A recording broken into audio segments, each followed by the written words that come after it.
Mi mujer me prohibió disciplinar a su hijo mientras yo mantenía sus lujos, pero tras un accidente, descubrí que mi propio hijo tampoco es mío, y decidí vaciar las cuentas antes de desaparecer.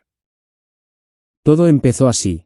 Llevo 6 años casado con Mónica. Ella ya tenía un hijo, Mateo, de una relación anterior que terminó bastante mal. Cuando nos conocimos, Mateo tenía 7 años. Ahora tiene 13, está en plena adolescencia y las cosas en casa se han vuelto un infierno. Siempre intenté ser una figura paterna para él. No solo pagué su escuela, su ropa y sus clases de fútbol, sino que estuve allí en cada neumonía, en cada tarea difícil y en cada crisis. El problema es que Mónica tiene una forma de criar muy permisiva. Para ella, Mateo es una víctima de la vida porque su padre biológico desapareció y no pasa ni un centavo de pensión. Esa culpa la hace dejar que el niño haga lo que quiera. Mateo no tiene límites. No limpia su cuarto, responde de forma grosera y, últimamente, ha empezado a bajar sus notas de forma alarmante. Hace 3 semanas, la situación explotó. Llegué del trabajo y encontré a Mateo jugando videojuegos en la sala. Eran las 11 de la noche de un martes. Le pregunté si había terminado su proyecto de ciencias, porque sabía que lo entregaba al día siguiente. Me miró con un desprecio que nunca le había visto y me dijo que no me metiera en sus asuntos. Le dije que, mientras viviera bajo mi techo y yo pagara el internet, tenía que obedecer las reglas. Apagué la consola y le dije que se fuera a su cuarto a terminar la tarea. Mateo se levantó hecho una furia y empezó a gritarme. Me llamó intruso y me dijo que yo no era nadie en esa casa. Mónica salió de la habitación al escuchar los gritos. En lugar de apoyarme, se puso delante de Mateo como si yo fuera un agresor. Me dijo, frente a él, no tienes derecho a educarlo así. No eres su padre. Tú solo pones el dinero, pero las decisiones sobre su vida las tomo yo. Me quedé helado. El silencio en la sala era tan pesado que casi no podía respirar. Mateo sonrió con suficiencia. Volvió a encender la consola y me ignoró por completo. Mónica me llevó a la cocina y me repitió lo mismo. Entiende tu lugar, Julián. Eres mi esposo, no el dueño de mi hijo. Esa noche no pude dormir. Me di cuenta de que me habían utilizado como un cajero automático con sentimientos. Mónica siempre hablaba de nuestra familia, pero en el momento en que intenté ejercer como padre, me recordaron que soy un extraño con tarjeta de crédito. A la mañana siguiente, me levanté antes que ellos. Fui al banco y abrí una cuenta personal a mi nombre. Moví casi todo mi dinero de la cuenta conjunta a la mía. Dejé lo justo para cubrir la mitad de la hipoteca y los servicios básicos del mes. Nada más. Cuando llegué a casa esa tarde, Mónica estaba revisando su celular con cara de preocupación. Me preguntó si había algún error con la cuenta de ahorros. Le dije que no, que simplemente había decidido entender mi lugar. Le expliqué que, si yo no tenía derecho a educar a Mateo ni a ser parte de las decisiones importantes porque no soy su padre, entonces tampoco tenía la obligación de financiar su estilo de vida por encima de lo básico. Le dije que a partir de ahora, yo pagaría mi mitad de la casa, mi comida y mis gastos personales. Ella tendría que hacerse cargo de todos los gastos de Mateo, su escuela privada, su seguro médico, su ropa de marca y sus videojuegos. Mónica se rió, pensando que era una broma. No puedes hacer eso, Julián. Sabes que mi sueldo no alcanza para todo eso. Le respondí que eso era un problema de los padres de Mateo, y como yo no soy uno de ellos, no me correspondía solucionarlo. Los primeros días fueron de una tensión absoluta. Mateo seguía actuando como si nada, pidiéndome dinero para salir con sus amigos el viernes. Le dije que le pidiera a su mamá. Cuando Mónica le dijo que no tenían, el niño hizo un berrinche histórico. Rompió un jarrón de la entrada y se encerró en su cuarto. Mónica vino a gritarme a la oficina. Me dijo que era un cruel, que estaba castigando a un niño por una discusión de adultos. Le estás quitando sus oportunidades, me gritó. Yo le respondí que no le estaba quitando nada, simplemente estaba dejando de regalárselo. Si ella quería ser la única autoridad, tenía que ser la única proveedora. Pasó una semana. Las facturas empezaron a acumularse. Mónica se dio cuenta de que el colegio privado de Mateo vencía en 3 días y no tenía el dinero. Me pidió el favor de que, por esta vez, lo pagara yo. Le dije que no. Le recordé que ella me había dejado muy claro cuál era mi posición. La situación empeoró cuando la empresa de internet cortó el servicio porque yo cancelé el paquete premium que pagaba y ella no pagó el nuevo contrato. Mateo estaba fuera de sí. Sin internet y sin dinero para sus caprichos, empezó a descargar su frustración contra Mónica. La insultó, le gritó y le dijo que era una inútil por no tener dinero. Mónica lloró toda la noche. Yo estaba en la habitación de al lado leyendo un libro. Me dolió verla así, pero recordé sus palabras exactas: no tienes derecho. Ella misma había construido este muro y yo solo estaba respetando los límites que ella puso. A la mañana siguiente, Mónica me interceptó antes de salir al trabajo. Tenía las ojeras marcadas y las manos le temblaban. Me entregó un papel. Era el estado de cuenta de sus deudas. Estaba en números rojos. Si no pagamos la tarjeta hoy, no vamos a tener ni para la comida de la próxima semana, me dijo con la voz quebrada. La miré a los ojos y le pregunté si seguía pensando que yo no tenía derecho a educar a Mateo. Ella agachó la cabeza y guardó silencio. No quería admitir que se había equivocado, solo quería el dinero. Le dije que mientras ella no cambiara su postura, mi dinero se quedaría donde estaba. Esa tarde, recibí una llamada del colegio de Mateo. Me informaron que el niño se había metido en una pelea y que estaba suspendido. Cuando fui a buscarlo, porque Mónica no podía salir de su trabajo, Mateo intentó subirse al auto sin decir una palabra. Le cerré la puerta con seguro. Si quieres que te lleve a casa, vas a pedir perdón por lo de la semana pasada y me vas a dar tu celular, le dije con calma. Él se rió en mi cara. Tú no eres mi padre, no te tengo que dar nada, repitió su frase favorita. Tienes razón, le contesté.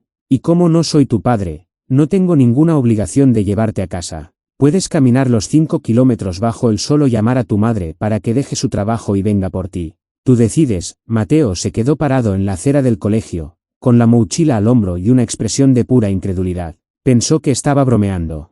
Me vio arrancar el motor y poner la marcha. Cuando vio que el auto empezaba a avanzar de verdad, su cara cambió. Empezó a trotar al lado de la ventana golpeando el vidrio, gritando que no podía dejarlo ahí. No me detuve.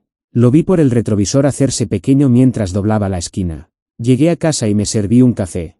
10 minutos después, mi teléfono explotó. Era Mónica. Estaba histérica. Me gritó que era un monstruo, que cómo me atrevía a dejar a un niño solo en la calle, que cualquier cosa pudo haberle pasado. Escuché sus gritos con el teléfono apoyado en la mesa. Cuando terminó su primer ataque de ira, le respondí con voz plana. Él decidió que yo no soy nadie para ponerle reglas. Si no soy nadie para educarlo, no soy nadie para ser su chafe. Si tanto te preocupa, ve por él. Pero recuerda que si sales ahora, perderás el bono de puntualidad de tu trabajo, y por lo que vi en tus estados de cuenta, ese dinero es lo único que va a poner comida en la mesa este viernes. Mónica colgó. Mateo llegó a casa una hora después, sudado, rojo de rabia y con los pies ampollados porque llevaba zapatos de vestir del uniforme. Entró tirando la puerta y me insultó de todas las formas posibles. No me inmuté.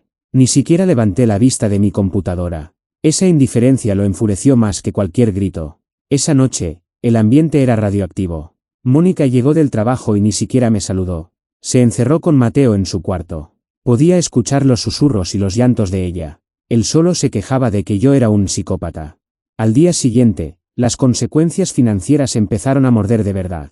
Mónica se dio cuenta de que el pago del seguro del coche vencía esa tarde. Era su coche, el que yo le había ayudado a comprar y cuyas cuotas yo cubría hasta hace poco. Me puso el recibo en la mesa mientras yo desayunaba. Julián, por favor. Esto no es un juego. Si no pago esto, no puedo ir a trabajar. El coche es necesario, dijo con una voz que intentaba ser suave pero que destilaba manipulación. Véndelo, le dije mientras le untaba mantequilla al pan. O pídele prestado a alguien. Tal vez el padre biológico de Mateo quiera colaborar ahora que su hijo necesita transporte. Ella golpeó la mesa. Sabes que él no existe. Lo haces para castigarme a mí. Te equivocas, la corregí. Lo hago para respetarte. Me pediste que no me metiera en la crianza de tu hijo. Pagar su estilo de vida es parte de su crianza. Si yo pago todo, entonces tengo voz y voto en sus notas, en sus horarios y en su comportamiento. Como tú decidiste que no tengo voz ni voto, automáticamente me liberaste de la factura. Deberías estar agradecida, ahora tienes toda la libertad que querías. Esa semana, Mateo se quedó sin datos en el celular. Mónica no pudo pagar la cuenta. El niño estaba como un adicto en abstinencia. Vagaba por la casa buscando señal de wifi, pero yo había cambiado la contraseña y ocultado el nombre de la red. Solo mis dispositivos tenían acceso. El viernes por la noche, la refrigeradora estaba casi vacía. Mónica solo había podido comprar cosas básicas: leche, pan y algunos huevos. Nada de los snacks caros, los yogures de marca o la carne premium que Mateo estaba acostumbrado a devorar. Mateo abrió la nevera, miró lo que había y gritó: no hay nada que comer en esta casa de mierda. Mónica empezó a llorar en el fregadero. Es lo que hay, Mateo. No tengo más dinero hasta la próxima quincena. Mateo se giró hacia mí, que estaba comiendo un filete que yo mismo había comprado y cocinado solo para mí. Dame de eso, ordenó con la prepotencia de siempre. No, respondí. Este filete lo compré con mi dinero. Tú eres responsabilidad de tu madre. Si ella no te compró carne, supongo que cenarás huevos. Él intentó agarrar mi plato. Fui más rápido y le sujeté la muñeca con firmeza. No le hice daño, pero le dejé claro que no iba a permitir que me robara. Vuelve a intentar tocar mis cosas y llamaré a la policía por agresión. Me importa muy poco que tengas 13 años. Mateo retrocedió asustado. Nunca me había visto actuar así. Mónica intervino, interponiéndose entre nosotros. Es un niño, Julián. Le estás negando comida. No le niego la comida. Hay huevos y pan. Le niego mi comida. Hay una diferencia legal y moral muy grande ahí, dije mientras terminaba de comer con calma. La presión siguió aumentando. El lunes, Mónica recibió una notificación del colegio. Si no pagaba la mensualidad atrasada en 48 horas, Mateo no podría entrar a los exámenes finales y perdería el año. Ella estaba desesperada. Llamó a su hermana, a su madre y a un par de amigas. Nadie pudo prestarle la cantidad que necesitaba. Esa noche, se sentó frente a mí en el sofá. Estaba derrotada. Ya no había gritos, ni soberbia, ni defensas agresivas hacia Mateo. Solo había una mujer que se daba cuenta de que su orgullo le estaba costando el futuro de su hijo. Está bien, dijo en un susurro. Ganaste. ¿Qué quieres? No se trata de ganar, Mónica, respondí. Se trata de respeto. Si quieres que mi dinero regrese a esta familia, las reglas cambian. Y no son negociables. Saqué una lista que había preparado. Yo tengo autoridad total sobre Mateo. Si digo que no sé él, no sé él. Si digo que no hay juegos, no hay juegos. Mónica nunca, bajo ninguna circunstancia, volverá a desautorizarme frente a él. Mateo entregará su celular y su consola a las 8 de la tarde todos los días. Mateo tendrá que hacer tareas domésticas diarias para ganarse sus privilegios. El acceso a mi dinero será controlado por un presupuesto que yo administraré. Ella tendrá que rendir cuentas de lo que gaste. Mónica leyó la lista. Esto es una dictadura, dijo con amargura. No, esto es una administración, corregí. Yo no soy un cajero automático. Soy un miembro de esta familia con plenos derechos. Si no te gusta, la puerta está abierta. Puedes intentar mantener este ritmo de vida sola. Veamos cuánto duras antes de que te desalojen. Ella guardó silencio durante mucho tiempo. El reloj de la sala marcaba cada segundo. Finalmente, asintió con la cabeza. Acepto. Bien, dije. Pero falta una cosa. Mateo tiene que estar aquí para escucharlo. Llamamos a Mateo a la sala. Él vino arrastrando los pies, todavía con esa actitud de superioridad fingida. Le hice sentarse frente a mí. Mónica estaba a su lado, pero esta vez no le dio la mano ni lo miró con lástima. Tu madre y yo hemos llegado a un acuerdo, empecé. A partir de mañana, las cosas en esta casa van a cambiar radicalmente. Si quieres volver a tener internet, si quieres seguir en tu escuela y si quieres volver a comer algo que no sea pan con huevo, vas a seguir mis reglas al pie de la letra. Mateo soltó una carcajada seca. Ya te dije que tú no mandas sobre mí. Mamá, dile algo. Mónica no lo miró. Miró al suelo y dijo con la voz más fría que jamás le había escuchado, obedece a Julián, Mateo. O haz tus maletas y vete a buscar a tu padre, porque yo ya no tengo cómo mantenerte. La cara de Mateo se descompuso. El suelo se le abrió bajo los pies. Por primera vez en su vida, se dio cuenta de que su escudo humano se había retirado. Se quedó en silencio, mirando de un lado a otro como un animal atrapado. Mañana a las 6 de la mañana te quiero de pie, le dije. Vas a limpiar todo el jardín antes de irte al colegio. Si cuando regrese del trabajo el jardín no está perfecto, no habrá cena para ti. Y dame el celular. Ahora mismo. Mateo miró a Mónica buscando una última señal de debilidad. Ella no se movió. Con las manos temblando, sacó el teléfono de su bolsillo y lo puso sobre la mesa. Mateo soltó el teléfono como si le quemara las manos. Se levantó sin decir nada y se encerró en su cuarto, pero esta vez no hubo portazo. El silencio que dejó fue mucho más satisfactorio. Sabía que en su cabeza estaba procesando que el mundo que conocía se había desmoronado. Mónica se quedó sentada, mirando el celular de su hijo sobre la mesa de madera. Espero que estés feliz, murmuró sin mirarme. Lo has quebrado. No lo he quebrado, Mónica. Lo estoy ubicando en la realidad, le respondí mientras tomaba el teléfono y lo guardaba en el cajón de mi escritorio bajo llave. La realidad es que allá afuera nadie le va a regalar nada por tener una cara bonita o una historia triste. Si no aprende aquí que las acciones tienen consecuencias, la vida lo va a moler a golpes. Esa noche pagué la mensualidad del colegio y el seguro del auto. También hice una compra de supermercado masiva, pero no compré ni una sola de las porquerías que Mateo solía pedir. Compré comida de verdad, vegetales, carne, frutas. Sabía que el cambio de dieta también sería parte de su desintoxicación. A las 6 de la mañana del día siguiente, entré a su habitación. No toqué la puerta. Encendí la luz y le quité las cobijas. Mateo se encogió, parpadeando con odio. Al jardín. Ahora, le dije. Hace frío afuera, no voy a salir, gruñó, intentando recuperar sus mantas. Tienes 5 minutos. Si en 5 minutos no estás afuera, llamo al colegio y retiro el pago que hice anoche. Volverás a estar fuera y tu madre volverá a estar en la ruina. Tú decides si quieres ser el responsable de que nos quiten la casa. No esperé respuesta. Bajé a la cocina a prepararme un café. A los 4 minutos, escuché la puerta trasera abrirse. Lo vi por la ventana de la cocina. Estaba allí, con una sudadera, mirando el césped crecido y las hojas secas con una cara de miseria absoluta. Le señalé las herramientas que había dejado preparadas desde la noche anterior. Durante 2 horas, Mateo trabajó. Lo vi detenerse varias veces, mirando hacia la casa, seguramente esperando que su madre saliera a rescatarlo. Pero Mónica se quedó en la habitación. Ella sabía que si intervenía, el flujo de dinero se cortaba en ese mismo instante. Estaba aprendiendo su propia lección, el precio de su complicidad había sido mi generosidad, y ya no estaba dispuesta a pagar la diferencia con su propia estabilidad. A las 8, Mateo entró a la cocina. Estaba sudado, sucio y respiraba agitado. Ya terminé, dijo con un tono que aún tenía un rastro de arrogancia. Lávate las manos y desayuna. Tienes 10 minutos para salir hacia el colegio, le dije sin mirarlo. Puse frente a él un plato con huevos revueltos y una manzana. Miró el plato como si fuera veneno. Él esperaba panqueques con miel o cereales azucarados. No me gustan los huevos así, soltó. Entonces no desayunas. El almuerzo es a las 2. Tú eliges. Se sentó y se comió todo en silencio.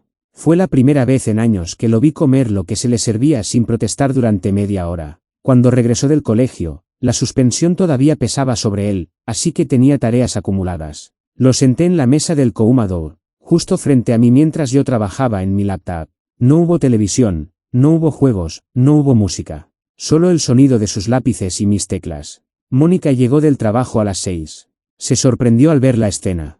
Mateo estaba concentrado, quizás por primera vez en meses, porque sabía que yo estaba vigilando. Ella intentó acercarse para darle un beso y preguntarle cómo estaba, pero la detuve con la mirada. Primero termina la tarea de matemáticas. Luego puedes saludarte, dije con firmeza. Mónica apretó los labios, pero asintió y se fue a la cocina. El equilibrio de poder había cambiado por completo. Sin embargo, la verdadera prueba llegó el fin de semana. El padre biológico de Mateo, ese tipo que nunca enviaba un peso pero que de vez en cuando aparecía para hacerse el padre genial, llamó por teléfono. Quería llevarse a Mateo al cine y a cenar pizza. Mateo se iluminó. Corrió hacia Mónica suplicando que lo dejara ir. Ella me miró, buscando permiso. No, dije yo. ¿Por qué no? Gritó Mateo. Él es mi papá de verdad, tú no me puedes prohibir verlo. Estás suspendido del colegio por pelearte. Las personas suspendidas no tienen salidas sociales ni premios. Te quedas en casa a terminar el proyecto de ciencias que no hiciste la semana pasada. Mami, dile algo, lloriqueó Mateo, recurriendo a su táctica de siempre. Mónica dudó. Vi el conflicto en sus ojos. El viejo hábito de protegerlo estaba luchando contra la realidad de sus cuentas bancarias vacías. Se acercó a mí y me susurró, es su padre, Julián. No podemos impedir que lo vea, legalmente es un problema. Legalmente, él no ha pagado pensión en 5 años, respondí lo suficientemente alto para que Mateo escuchara. Si quiere ejercer sus derechos, que empiece por sus obligaciones. Y si él se y por esa puerta, Mónica, asume que él va a pagar el colegio a partir del lunes, porque yo no lo haré. Mónica se giró hacia Mateo. Sus ojos estaban llenos de lágrimas, pero su voz fue firme. No vas a ir, Mateo. Julián tiene razón. Estás castigado. El grito que pegó Mateo se escuchó en toda la cuadra. Llamó a su madre traidora y vendida. Se abalanzó hacia la mesa y tiró un florero, rompiéndolo en 1000 pedazos. Mónica se encogió, asustada. Me levanté lentamente. Mateo retrocedió, pero seguía gritando. Te odio. Ojalá te mueras. Tú solo quieres controlarnos porque tienes dinero. No, le dije acercándome a él hasta que quedó acorralado contra la pared.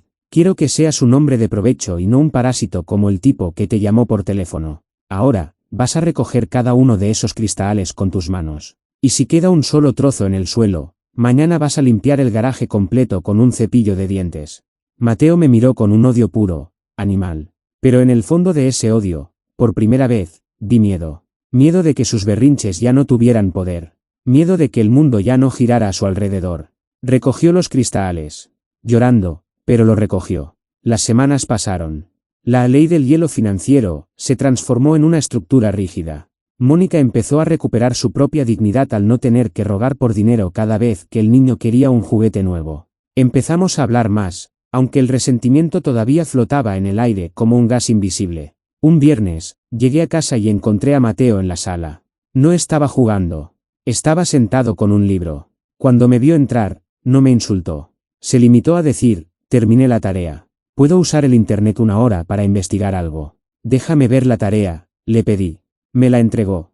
Estaba ordenada. No era perfecta, pero se notaba el esfuerzo. Se la devolví y le di el papel con la nueva contraseña del wifi. 1 hora. Ni un minuto más. Gracias, dijo en voz baja. Esa noche, Mónica me buscó en el balcón. El aire estaba fresco. Parece que está funcionando, admitió, apoyándose en el barandal a mi lado. Está más tranquilo. Sus notas subieron un poco. No era tan difícil, Mónica. Solo necesitaba saber que hay un orden en el mundo. Aún así, a veces siento que me odia. Y que tú me odias a mí por haberte dicho aquello, dijo ella, mirando hacia la calle. No te odio, le dije con sinceridad, pero me dolió. Me dolió entender que para ti yo solo era un medio para un fin. Me costará mucho volver a confiar en que me ves como algo más que el hombre que paga las cuentas. Ella intentó tomar mi mano, pero yo la retiré suavemente. El daño no se curaba con una buena racha de comportamiento de Mateo. El daño estaba en los cimientos de nuestra relación. Unos días después, recibí un correo electrónico. Era de un abogado. El padre biológico de Mateo nos estaba demandando por alienación parental, alegando que yo estaba interfiriendo en su relación con su hijo y que lo estaba maltratando psicológicamente al obligarlo a trabajar en el jardín y quitarle sus pertenencias. Mónica entró en pánico cuando leyó la notificación. Te lo dije. Sabía que esto pasaría. Ahora vamos a ir a juicio y todo es por tu culpa, por ser tan duro con él. La miré, viendo cómo volvía instantáneamente a su modo de ataque. Cálmate, le dije. Esto es lo mejor que nos pudo pasar. ¿Cómo que lo mejor? Nos va a quitar a Mateo. No, Mónica. Para demandar por alienación y pedir derechos, primero tiene que someterse a una investigación financiera y de cumplimiento de deberes. He estado guardando cada recibo, cada factura del colegio, cada pago médico que él nunca hizo. Y tengo grabaciones de los berrinches de Mateo donde admite que su padre no le da ni para un caramelo. Le mostré una carpeta que había estado armando en secreto. Tenía todo documentado. Cada vez que Mateo me gritaba que yo no era su padre, yo anotaba la fecha y la situación. Cada vez que Mónica me desautorizaba, también. Si quiere ir a la corte, iremos, dije con una sonrisa fría. Pero ahí se va a decidir quién es el verdadero padre. Y si el juez decide que yo no tengo derecho a educarlo, entonces el juez tendrá que obligar a ese tipo a pagarte cada centavo que yo he invertido en Mateo en estos 6 años. Son casi $100.000, Mónica. ¿Crees que él los tiene? Mónica se quedó muda. La idea de recibir ese dinero la sedujo por un segundo, pero luego comprendió la realidad. El padre de Mateo huiría en cuanto viera la factura. La audiencia se fijó para 2 semanas después. Durante ese tiempo, Mateo volvió a cambiar. Sabiendo que su papá real estaba luchando por él, recuperó su actitud desafiante. Dejó de hacer las tareas. Empezó a decirme que pronto yo estaría fuera de su vida y que él se iría a vivir con un padre de verdad. Disfruta el sueño mientras dure, Mateo, le decía yo cada vez que me amenazaba. El día de la audiencia, el padre de Mateo llegó vestido de traje, tratando de parecer un ciudadano ejemplar. Mónica estaba nerviosa, apretando su bolso contra su pecho. Mateo lo miraba con adoración, como si fuera un héroe que venía a rescatarlo de una prisión. Entramos a la sala del juez. El abogado del tipo empezó con un discurso emotivo sobre el vínculo inquebrantable entre padre e hijo y cómo yo, un padrastro autoritario, estaba destruyendo la psique del niño con trabajos forzados y castigos financieros. El juez, un hombre mayor con cara de haberlo visto todo, me miró. ¿Tiene algo que decir, señor Julián? Me levanté. No llevaba abogado. No lo necesitaba. Puse la carpeta sobre el estrado. Señoría, solo tengo una pregunta para el demandante, dije mirando al tipo. Él me devolvió una mirada de suficiencia. Usted dice que quiere ejercer su derecho a la crianza y que yo interfiero. Estoy dispuesto a retirarme por completo de la vida de Mateo hoy mismo. Sin embargo, aquí tengo el desglose de los gastos de manutención, educación privada, salud y actividades extracurriculares de los últimos 6 años. El total asciende a $98,400. Como usted no ha aportado nada, asumo que está listo para reembolsarme mi inversión y hacerse cargo de los $2,500 mensuales que cuesta mantener el estilo de vida de su hijo a partir de este momento. El silencio en la sala fue absoluto. El tipo miró a su abogado. El abogado miró al techo. Yo no tengo esa cantidad ahora mismo, tartamudeó el padre de Mateo. Pero eso no quita que sea su padre. Ser padre no es solo un título, es una responsabilidad, intervino el juez, hojeando mi carpeta. Aquí veo que el señor Julián ha cubierto incluso las deudas personales de la madre para que el niño no perdiera su hogar. Señor, usted tiene un empleo estable. Estoy, entre trabajos, respondió el tipo. El juez cerró la carpeta con un golpe seco que resonó en toda la sala. Miró a Mateo, que estaba pálido en su asiento. Joven, acércate, le ordenó el juez. Mateo caminó lentamente hacia el estrado. He leído los reportes de tu escuela. Tus notas eran mediocres hasta hace un mes, cuando empezaron a subir milagrosamente. También he visto los vídeos que el señor Julián presentó como prueba de su comportamiento en casa. ¿Sabes lo que veo? Mateo no respondió. Veo a un niño malcriado que no aprecia que un hombre que no tiene su sangre se esté rompiendo la espalda para darle una vida que su propio padre no puede ni soñar. La demanda queda desestimada. Y más aún, ordeno una auditoría inmediata de sus ingresos, señor, dijo señalando al padre biológico, para empezar un proceso de embargo por pensión alimenticia atrasada. El tipo salió de la sala casi corriendo, sin siquiera mirar a Mateo. El héroe se había evaporado en cuanto el dinero entró en la conversación. Mateo se quedó parado en medio de la sala, viendo cómo la puerta se cerraba tras el hombre que supuestamente venía a salvarlo. Mónica intentó acercarse a él, pero Mateo la rechazó. Se giró hacia mí. Sus ojos ya no tenían odio. Tenían una vergüenza profunda, pesada. Regresamos a casa en un silencio total. Al llegar, Mateo no se fue a su cuarto. Se quedó en la entrada. Julián, me llamó. Me detuve y me giré. Perdón, dijo con la voz rota. Tenías razón. Él es un cobarde. No me pidas perdón a mí, Mateo. Pídele perdón a tu futuro. Porque si sigues por ese camino, vas a terminar exactamente como él. Solo, sin dinero y huyendo de tus responsabilidades. Mateo asintió y subió las escaleras. Mónica me miró, con lágrimas en los ojos. Gracias, susurró. Me salvaste de cometer el error más grande de mi vida. No te salvé yo, Mónica. Te salvaste tú cuando decidiste dejar de mentirte. Esa noche, por primera vez en mucho tiempo, dormí tranquilo. Pero sabía que nada volvería a ser igual. Había recuperado el control de mi casa, pero había perdido algo en el proceso, la ilusión de que el amor era suficiente para sostener una familia. A veces, la única forma de salvar a alguien es dejándolo caer hasta que sienta el frío del suelo. Actualización 1. Pasaron los meses y la calma regresó, pero era una calma distinta. Ya no había gritos, pero tampoco la calidez de antes. Mateo cumplía con sus tareas sin que yo tuviera que decírselo 2 veces. El jardín siempre estaba impecable y sus notas se mantenían en un rango aceptable. Sin embargo, el daño en mi relación con Mónica parecía haberse cristalizado. Una noche de martes, mientras cenábamos en un silencio casi clínico, Mónica dejó el tenedor sobre el plato. Me miró con una intensidad que no le veía desde antes de la crisis. Julián, ¿cuánto tiempo más vamos a vivir así?, preguntó con la voz cargada de cansancio. Así como.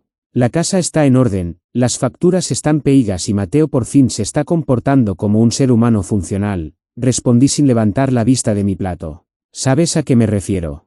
Somos extraños. Me tratas como si fuera una inquilina o una empleada a la que supervisas. Ya no me tocas, ya no planeamos viajes, ni siquiera nos reímos. ¿Es esto lo que querías? Un ejército disciplinado en lugar de una familia. Dejé de comer y la miré a los ojos. Lo que yo quería era un hogar donde no me recordaran que mi único valor es el saldo de mi cuenta bancaria. Lo que yo quería era una esposa que me respaldara cuando intentaba criar a un niño que no es mío, pero al que le he dado todo. Tú rompiste el pacto, Mónica. Tú trazaste la línea entre nosotros y tu hijo.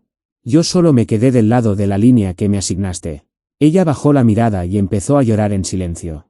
Mateo, que estaba en el otro extremo de la mesa, se levantó. Antes, Habría aprovechado el llanto de su madre para atacarme o para pedir algo. Ahora, simplemente recogió su plato y el de su madre. Voy a lavar los trastes, dijo en voz baja. Pasó por mi lado y me puso una mano en el hombro por un breve segundo. Fue un gesto casi imperceptible, pero para mí fue más significativo que cualquier disculpa legal. Esa noche, mientras estaba en mi oficina revisando unos documentos, escuché un golpe suave en la puerta. Era Mateo. Llevaba una libreta en la mano. ¿Tienes un momento?, preguntó. Asentí y le señalé la silla frente a mi escritorio. He estado haciendo cuentas, dijo, mostrándome la libreta. He estado investigando cuánto cuesta la universidad que quiero. Y también he sumado lo que has gastado en mí este año. Sé que no puedo pagarte ahora, pero he buscado un trabajo de medio tiempo en la biblioteca del colegio. Me aceptaron. Quiero que ese dinero lo uses para, no sé, para que salgas con mi mamá. O para pagar el internet. Lo que sea. Me quedé en silencio, procesando lo que acababa de escuchar. El niño que hace poco me llamaba intruso estaba intentando compensar el vacío financiero que él mismo había ayudado a crear. Guarda ese dinero para tus ahorros universitarios, Mateo, le dije, suavizando el tono por primera vez en mucho tiempo. El hecho de que lo ofrezcas es pago suficiente para mí. Significa que entendiste de qué se trata la vida.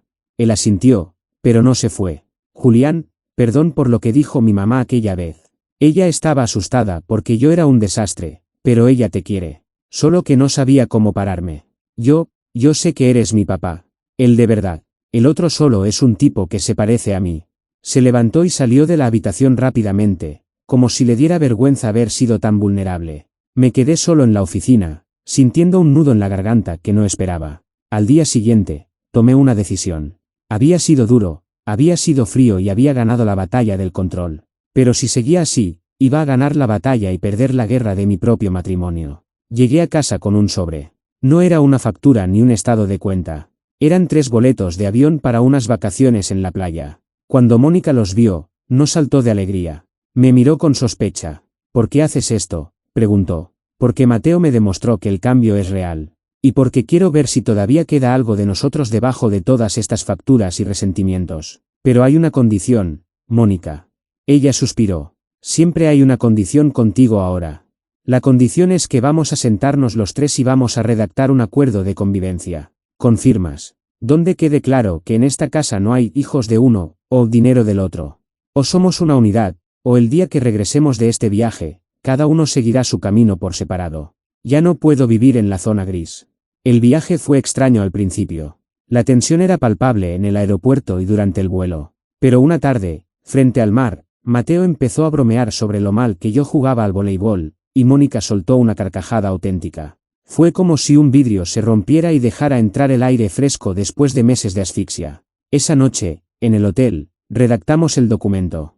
Fue idea de Mateo añadir una cláusula que decía, si alguien falta al respeto, le toca limpiar los baños un mes. Nos reímos, pero lo escribimos. Cuando regresamos a casa, las cosas no fueron perfectas. Hubo recaídas, hubo discusiones y hubo momentos donde Mónica intentó volver a su actitud permisiva. Pero cada vez que eso pasaba, yo no tenía que decir nada. Mateo mismo la frenaba. No, mamá. Julián tiene razón. Si rompo la regla, hay consecuencia.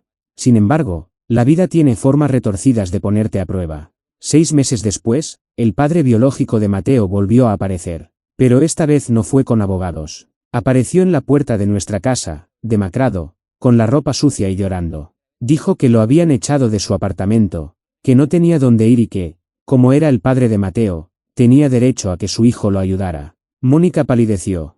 Mateo se quedó detrás de ella, mirando al hombre que alguna vez idolatró con una mezcla de lástima y asco. Por favor, Mónica. Solo un par de semanas en el sofá. Soy el padre de tu hijo, no puedes dejarme en la calle, suplicaba el tipo. Mónica me miró. Vi en sus ojos el viejo instinto de salvadora, esa necesidad de evitar el conflicto y ayudar a quien sea, incluso a quien le hizo daño. Pero luego miró a Mateo. Y luego me miró a mí. No, dijo Mónica con una firmeza que me llenó de orgullo. No eres el padre de nadie.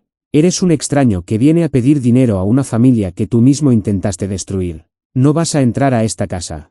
Mateo, dile algo. Soy tu sangre, gritó el hombre desde la acera. Mateo dio un paso al frente, se puso al lado de su madre y me miró a mí antes de hablar. Mi sangre no me paga la escuela. Mi sangre no me enseña a ser un hombre. Mi sangre no se quedó cuando las cosas se pusieron feas. Julián es mi padre. Tú solo eres un recordatorio de lo que no quiero ser. El hombre empezó a insultarnos, gritando que éramos unos desagradecidos. Antes de que pudiera seguir, saqué mi teléfono. Tengo una orden de alejamiento pendiente por los atrasos de la pensión y el acoso del juicio anterior, mentí con total naturalidad. Tienes 30 segundos para desaparecer de mi vista o la policía te recogerá en la esquina.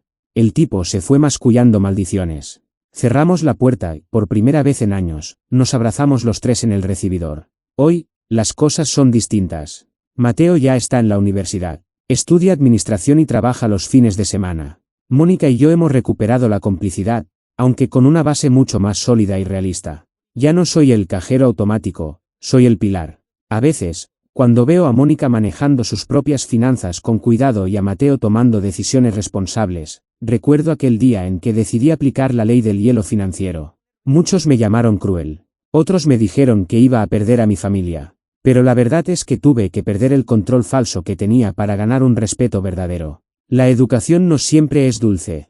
A veces, educar es poner límites de acero y estar dispuesto a ser el malo de la historia para que los demás aprendan a ser los héroes de la suya. Mónica aprendió que el amor sin respeto es solo dependencia. Mateo aprendió que el privilegio sin esfuerzo es solo pereza.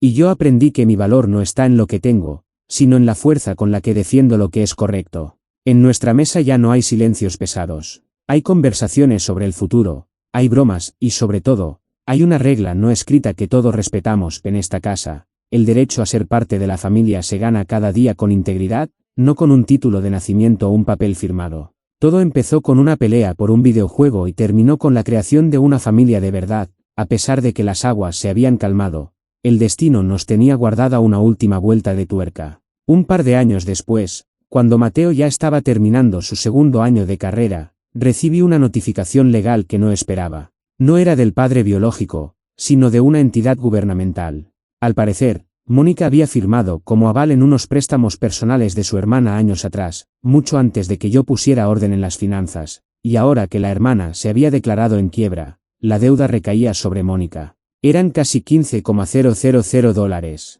Un golpe seco que amenazaba con hundir nuevamente la estabilidad que tanto nos había costado construir. Mónica entró en pánico. Me lo ocultó durante 3 días, hasta que encontré la carta de embargo sobre su sueldo en el correo. Esa noche la senté en el cohumador. El ambiente me recordó a los días oscuros, pero esta vez no había odio, solo una profunda decepción. ¿Por qué no me lo dijiste, Mónica?, pregunté, poniendo el papel sobre la mesa. Tenía miedo, confesó llorando. Tenía miedo de que volvieras a aplicar la ley del hielo. De que pensaras que sigo siendo la misma mujer irresponsable de antes. Julián, te juro que esto fue de hace 7 años, ni siquiera me acordaba de que ese papel seguía vigente. La miré en silencio. El viejo yo habría pagado la deuda de inmediato para evitar problemas. El yo de la ley del hielo la habría dejado que se hundiera sola para que aprendiera la lección. Pero el hombre en el que me había convertido sabía que había una tercera vía. No voy a pagarlo yo, le dije. Mónica se encogió en su silla, esperando lo peor. Pero tampoco voy a dejar que te quiten el sueldo y nos quedemos sin nada. Vamos a hacer esto, yo voy a prestarte el dinero, pero vamos a ir ante un notario. Vas a firmar un reconocimiento de deuda conmigo. Me lo vas a pagar mes a mes, con un interés simbólico, para que nunca olvides lo que significa poner tu nombre en el papel de otro. Mónica asintió, agradecida y humillada a la vez. Pero lo que no esperábamos fue la reacción de Mateo. Él estaba en casa por las vacaciones de verano y había escuchado todo desde el pasillo. Entró a la sala y puso su laptop sobre la mesa. Yo también voy a ayudar, dijo con una voz que ya no era la de un niño, sino la de un hombre. He estado ahorrando de mis trabajos de medio tiempo y de la beca. Tengo $3,000. Son para mamá. No quiero que se los prestes, quiero dárselos. Mónica rompió a llorar, pero esta vez de orgullo. Yo miré a Mateo y vi el resultado final de toda aquella dureza. Aquel niño que una vez me gritó que yo no era nadie, ahora estaba dispuesto a vaciar su cuenta bancaria para salvar a su madre, entendiendo el valor del sacrificio y la responsabilidad compartida. No, Mateo, intervine. Quédate con tu dinero. El hecho de que estuvieras dispuesto a darlo es la mayor devolución de inversión que he recibido en mi vida. Yo me encargaré del préstamo de tu madre, y ella me lo pagará a mí. Lo que tú vas a hacer es seguir estudiando y asegurarte de que nunca, jamás, nadie en esta familia vuelva a estar en una posición de debilidad por culpa de una mala decisión financiera. Esa noche marcó el cierre definitivo de nuestra transformación. Mónica cumplió con cada pago del préstamo. No falló ni un solo mes. Verla administrar su dinero con tal precisión me hizo recuperar la confianza que creí perdida para siempre. Hoy, mientras escribo esto, Mateo se está graduando con honores. En la ceremonia, cuando llamaron su nombre, se levantó y, antes de subir al estrado, se acercó a donde estábamos sentados. No fue hacia su madre primero. Se detuvo frente a mí, me dio un abrazo firme y me susurró al oído: gracias por no rendirte conmigo cuando era un idiota. Gracias por ser mi padre. Mónica me tomó de la mano, y por primera vez en mucho tiempo, sentí que la línea que nos separaba había desaparecido por completo. Ya no había tu hijo, o mi dinero.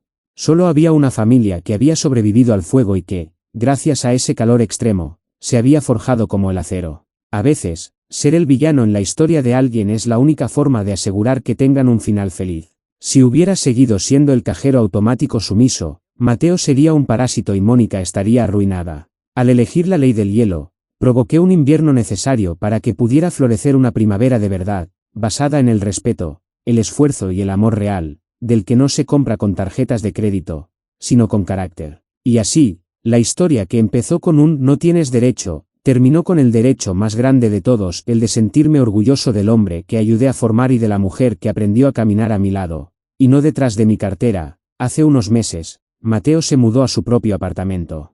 Antes de irse, me pidió ayuda para organizar sus finanzas. Estuvimos horas sentados con una hoja de cálculo, proyectando sus gastos, ahorros y metas. Verlo tan enfocado, tan consciente del valor de cada moneda, fue el cierre que necesitaba. No quedaba ni rastro de aquel adolescente arrogante que pensaba que el mundo le debía todo por el simple hecho de existir. Mónica, por su parte, terminó de pagarme el último centavo de la deuda hace apenas 3 semanas. Cuando me entregó el sobre con el dinero final, no lo acepté como una transacción fría. La invité a cenar a ese restaurante al que no íbamos desde antes de que todo explotara. Este dinero es tuyo, Mónica, le dije, devolviéndole el sobre en la mesa. Ya no es una deuda. Es tu fondo de emergencia. Lo has ganado con tu disciplina. Guárdalo y nunca dejes que nadie, ni siquiera yo, vuelva a tener el poder de decidir sobre tu estabilidad económica. Ella me miró con una mezcla de sorpresa y paz. En ese momento entendí que mi ley del hielo no solo había educado a Mateo, sino que había liberado a Mónica de su propia dependencia. Ya no estábamos juntos porque ella necesitara mi dinero, sino porque elegíamos estarlo. El equilibrio de poder era, por fin, real. Sin embargo, la vida nos dio una última lección de humildad. El mes pasado, recibimos una llamada del hospital. El padre biológico de Mateo había tenido un accidente cerebrovascular. Estaba en una clínica pública, solo y sin recursos para su rehabilitación. Mónica y Mateo me miraron. Sabía lo que estaban pensando. El viejo instinto de culpa de Mónica y el nuevo sentido de responsabilidad de Mateo estaban en conflicto. ¿Qué quieres hacer tú, Mateo?, le pregunté. Él se quedó pensativo. No siento amor por él, Julián. Pero tampoco quiero ser el tipo de persona que deja morir a alguien en la calle si puede evitarlo. Pero no voy a usar mi dinero de alquiler para eso. Yo tengo mis ahorros, intervino Mónica. Pero no quiero tomar la decisión sola. Les dije que hiciéramos lo que habíamos aprendido, un análisis de costo y beneficio, pero con humanidad. Decidimos pagar lo mínimo necesario para que tuviera una atención digna en un centro de asistencia, pero bajo una condición estricta: ninguno de nosotros iría a visitarlo para dejar que nos manipulara emocionalmente. Sería un acto de caridad distante, no una reconciliación. Fuimos al centro a firmar los papeles. Cuando el hombre vio a Mateo, intentó balbucear algo, extendiendo una mano temblorosa. Mateo no se la tomó. Simplemente se quedó al pie de la cama y le dijo: estamos pagando tu cuidado porque somos mejores personas de lo que tú fuiste con nosotros. No es nada más. Este es el último pago de una deuda que nunca tuvimos contigo. Salimos de ahí. Mientras caminábamos hacia el estacionamiento, sentí que un peso de años se desprendía de nuestros hombros. Habíamos cerrado el círculo. Habíamos enfrentado al fantasma de la irresponsabilidad y le habíamos ganado, no con odio, sino con una justicia fría y necesaria. Anoche, Mateo vino a cenar a casa. Trajo una botella de vino que compró con su primer sueldo completo. Mónica cocinó y yo me encargué de la música. En un momento de la noche, Mateo levantó su copa. Por el hombre que me enseñó que la libertad no es hacer lo que uno quiere, sino tener el poder de hacer lo correcto, dijo mirándome. Mónica brindó con nosotros, con los ojos brillantes. Y por el hombre que no tuvo miedo de ser el malo para que nosotros pudiéramos ser mejores. Bebí mi vino en silencio. Recordé los días en que me sentía solo en esta misma casa, el hombre odiado que escondía la contraseña del wifi y contaba los centavos de la leche. Recordé el dolor de ver a mi esposa llorar de rabia contra mí. Valió la pena. Cada segundo de tensión, cada mirada de odio y cada noche de soledad valieron la pena. Porque hoy, cuando cierro los ojos, sé que si mañana yo no estuviera, ellos estarían bien. Sabrían cómo luchar, cómo ahorrar, cómo respetarse y cómo no permitir que nadie les falte al respeto. Mi derecho a educar a mi hijastro me lo dio el amor, pero la autoridad me la dio la valentía de decir no. Al final del día, mi cuenta bancaria sigue siendo sólida, pero mi familia es inquebrantable. Y ese es un interés que ningún banco podrá igualar jamás. La ley del hielo financiero no fue un castigo. Fue el mapa que nos sacó del desierto. Y hoy, por fin, estamos en casa.